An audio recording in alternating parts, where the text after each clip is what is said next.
wa yuftiru bidukhuli ainin wa in qallat ila ma yusamma jaufan ay jaufa man marra kabatini uzunin wa ihlilin wa huwa makhruju baulin wa labanin wa illam jawizil hasyafata awil halamata wa wusulu usmu'il mustanjiyati ila wara'i ma yazharu min farjiha inda julusiha ala qadamaiha muftirun wa kaza wusulu ba'dil anmilati ilal masrobati kaza atlaqahul qadi.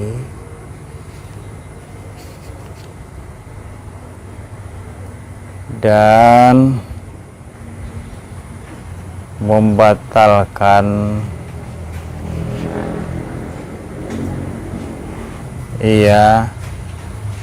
sebab masuk benda walaupun sedikit kepada barang yang dinamakan jauf, maksudnya jauf orang yang telah disebutkan dah lewat, seperti ke dalam telinga dan ke dalam atau batin tempat keluarnya air kencing, atau batin tempat keluarnya susu bila mana perempuan, kalaupun dia tidak melewati hasapah, kalau nisbah kepada zakar, awil halamah atau halamah pentil susu sampai akhir. Seterusnya yang membatalkan puasa itu adalah masuk benda apa saja ke rongga tubuh kita, seperti dalam telinga atau hidung atau kubul atau dubur atau mulut, melewati batas yang tentu yang ditentukan atau sudah kategori bagian dalam, maka batal dengan sengaja, beda dengan lupa. Di seterusnya yang membatalkan puasa itu benda apapun masuk ke dalam hidung sampai ke dalam, atau telinga masuk ke dalam, atau mulut atau pentil susunya, atau tadi kemaluan masuk air ke dalam, teteskan air, atau ini bayu itu suntik dari sini melewati lubang, batal puasanya. Oh, disuntik. Misalnya tuh dia melewati, kan di lubang di tengah ada lubang, iya, suntik sini, jarum itu melewati lubang tadi, batal juga. Beda kalau suntik yang bukan jauh atau rongga, paha, tangan. Oh, itu bukan rongga ya? Nah, itu nggak apa-apa, paling ada lubang, paling makruh. Lalu bagaimana impus, ya nggak masalah, asalkan lewatnya itu bukan dari rongga. Itu. Jadi batas telinga yang dikorek itu tadi atau lubang itu semana gitu kan? Di sini nggak jelaskan, tapi yang namanya batin itu bagian dalam, tentu bisa saja kita lihat. Telinga kita itu kan nampak ada bagian luar tuh, ada bagian dalam. Oh. Cuman ada sebagian kita lihat bilang batas yang ini katanya masuk sebatas ini. Iya. Memang iyalah, kalau nampak itu kan telinga itu nampak, itu kan sebatas itulah masuk tuh. Bagian di sini hanya dibilangkan hanya sebagian bagian dalam saja, atau kemaluan perempuan misalnya, itu istinjanya jangan terlalu dalam.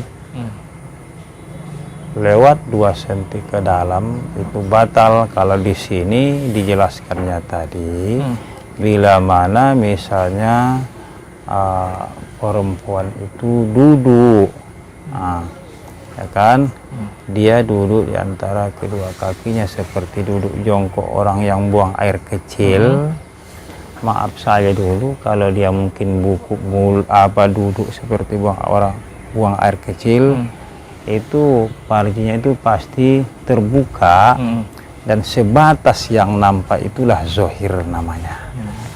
Jadi lewat itu maka bagian batin. Makanya dibilang tadi ila waroi ma yasharu, kepada belakang barang yang tampak dari parjinya. Ketika dia duduk antara dua kakinya itu batal kalau saya melewati. Karena itu kalau dia istinja melewati batas yang tampak itu, maka batallah puasanya. Makanya kalau buang air besar itu kayak atau buang air kecil di sungai itu, kan dia jangan menantang arus. Kalau menantang arus nanti dia masuk air ke dalam parjinya, maka batallah puasanya. Begitu juga pun buang air besar, jangan melewati masrobah. Masrobah ini ada mengatakan cincin dubur. Nah, itu masrobah adalah tempat mengalir, tempat berjalannya kotoran manusia. Ada mengatakan halqatut dubur. Bila mana sampai ke situ ujung jari-jari itu, maka batal dia. Jadi kalau cebok waktu buang air besar Jangan sampai ke situ. kalau diperkirakan berapa jari lagi ya? Berapa ini lah? Ini memang Karena ada perbedaan mungkin. Ada sebagian orang menyatakan memang cukup ditekan saja, lalu dikorek, tapi koreknya bukan gini, dia diginikan. Gini. Nah, jadi miratnya ini belakang dia kan gini, tutup nih. Iya. Begitu dia buang air besar terbuka gini. Nah, ini namanya masrob tadi, cincin dubur. Tempat mengeluarkan kotoran. Tentu di sini kotoran banyak. Maka ditekan, diginikan dia. Kan bersih. Gini ya. Atau pakai ini memang. Iya. Tapi jangan lewat ini ke dalam nanti. Jangan masuk ke dalam gini. Jangan malah masuk nanti ke dalam. Ini bisa batal. Iya. Itu namanya masrobah. Kalau di sini ila masrobah wahia majarul goiti, dianya berjalannya kotoran. Tentu berjalan gini loh. Dari lubang. Karena kalau dia buang air besar tadi kan kita kalau nggak buang air besar gini dia. Iya. Begitu kita ngeden gini dia. Ini kan karena ngeden ini kan tampak dia termasuk zohir. Nanti setelah dia buang air besar pasti dia tertutup lagi ini. Iya. Jadi kalau dia buang air besar buka gini. Kalau terbuka ini berarti ini termasuk zohir. Kalau nggak dibasuh maka istinjanya tidak sah. Iya. Tentu ditekanlah dia. Tekan. Cuma jangan terlalu ke dalam. Nanti kalau terlalu ke dalam, batal puasanya. Disinilah ada juga guru saya, sebagian, bila mana dia buang air besar di siang hari atau kodo hajat di siang hari, maka itu puasanya di kodonya. Buat apa katanya? Ihtiyat. Saya khawatir, saya sak. Kalau istinja saya itu sempat membatalkan puasa. Sementara kita wajib istinja. Kenapa wajib? Kita mau sholat. Mau sholat. Nanti kalau nggak sah istinjanya nggak sah sholatnya. Di situ memang penuh kehati-hatian. Karena itulah di sini juga dijelaskannya al-ihtiyatu ayyatagawata bil-lail. Ihtiyatnya itu adalah dia buang air besarnya di malam hari. Itu ihtiyatnya. Siang hari mau jangan, tapi namanya juga itu kan penyakit, nggak mungkin ditahan.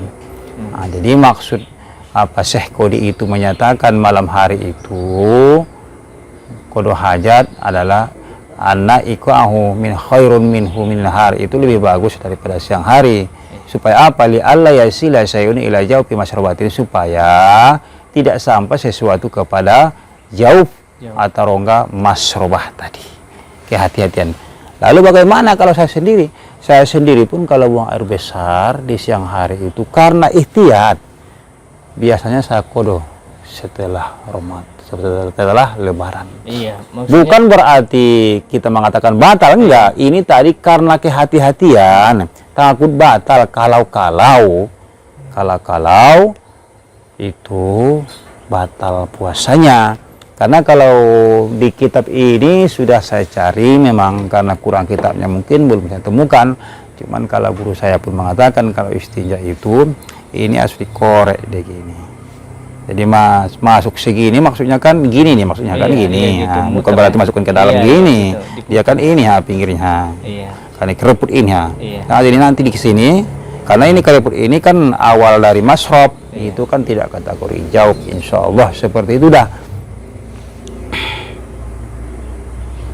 Jadi kalau mengkodonya puasa itu habis Ramadan kan, tiba-tiba hari Senin atau Kamis, kita niatkan mana duluan, mengkodo Kodo. dulu baru Sunnah. sunnahnya. Nah, Oh, itu boleh saja. Nanti di sini juga dijelaskan masalah menerangkan puasa-puasa sunnah, dijelaskan juga. Memang ikhtilaf ulama, ada mengatakan sah, ada mengatakan tidak. Tapi yang sahih katanya sah saja.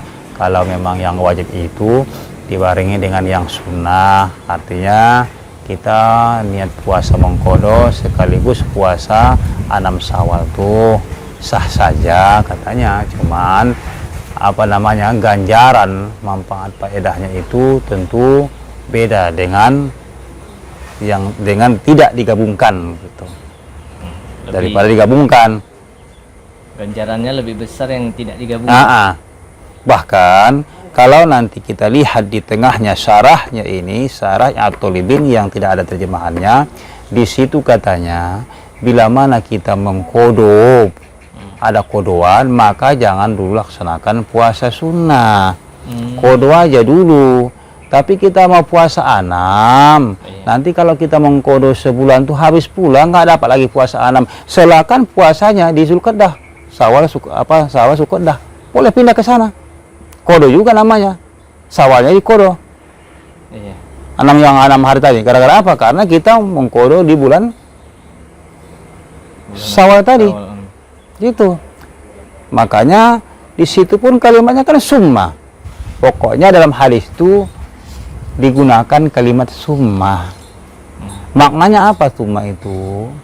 Wal paulit tartibit tisoli wa summa litartibin pisol, artinya selesaikanlah dulu puasa Ramadan itu semuanya, barulah puasa Syawal. Jadi kalau ada kodoan, kodolah dulu semuanya, baru nanti 6 Syawal. Tapi habis nanti harinya Tuhan, katanya pula. Kalau saya kodo bulan Syawal itu tak ada lagi waktu puasa 6 hari, biarkan saja nanti puasa 6-nya laksanakan di Zulqa'dahnya. Ini ada di masalah puasa sunnah dalam kitabnya At-Thalibin. Silakan dicek ke dalam itu, ada jilid 2. Nanti juga kita baca insya Allah kalau sampai. Cuman tadi kan jalan tengahnya boleh saja digabung. Boleh digabung, cuman kalau digabung nanti ada menyatakan ganjarannya itu beda. Namanya juga gabung gitu.